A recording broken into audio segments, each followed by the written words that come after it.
Hello hi friends, ನಮಸ್ಕಾರ. ನನ್ನ YouTube ಚಾನಲ್ಗೆ ನಿಮ್ಮೆಲ್ಲರಿಗೂ ಸ್ವಾಗತ. ನೋಡಿ ಫ್ರೆಂಡ್ಸ್, ಇವತ್ತು ನಾನು ನಮ್ಮ ತೋಟದ ಹತ್ರ ಬಂದೆ.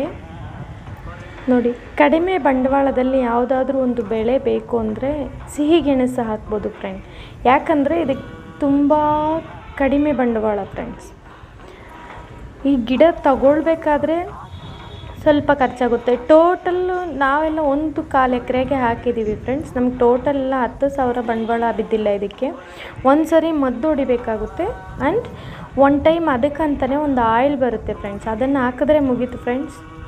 ನಿಮ್ಗೆ ಏನಿಲ್ಲ ಅಂದರೂ KG 30 ರೂಪಾಯಿಗೆ ಹೋದರೂ ಏನೂ ಮೋಸ ಆಗಲ್ಲ ಫ್ರೆಂಡ್.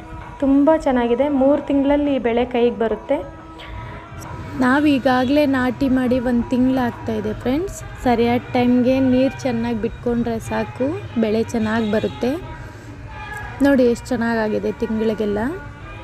ಹಾಗೆ ಇನ್ನೊಂದು ಫ್ರೆಂಡ್ಸ್, ಇದನ್ನು ನಾವು 3 ತಿಂಗಳಾದಮೇಲೆ ಕೀಳಬೇಕಾದ್ರೆ ಇದೇನು ವೇಸ್ಟ್ ಆಗಲ್ಲ ಫ್ರೆಂಡ್. ಯಾಕಂದರೆ ನಾವು ನೆಕ್ಸ್ಟ್ ನಾಟಿ ಮಾಡಬೇಕು ಅಂದರೆ ಇದನ್ನೇ ಕಿತ್ತು ಬೇರೆ ಕಡೆ ನಾಟಿ ಮಾಡ್ಕೋಬೋದು. ಯಾರು ಬೇಕಾದರೂ ನಮಗೆ ಮೋಸ ಮಾಡ್ಬೋದು ಫ್ರೆಂಡ್. ಆದರೆ ಭೂಮಿ ತಾಯಿನ ನಂಬಿ ಯಾವತ್ತೂ ಭೂಮಿ ತಾಯಿ ನಮ್ಮ ಕೈ ಬಿಡೋದಿಲ್ಲ.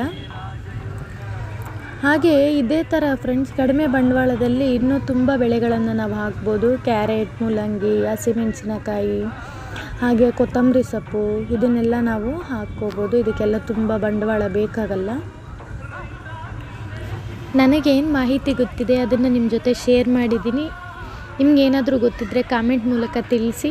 ದಯವಿಟ್ಟು ಈ ಮಾಹಿತಿ ನಿಮಗೂ ಉಪಯುಕ್ತ ಆಗಿದ್ದರೆ ನನ್ನ ಪೇಜನ್ನು ಸಬ್ಸ್ಕ್ರೈಬ್ ಮಾಡಿ, ಲೈಕ್ ಮಾಡಿ, ಶೇರ್ ಮಾಡಿ. ಥ್ಯಾಂಕ್ ಯು, ಧನ್ಯವಾದಗಳು.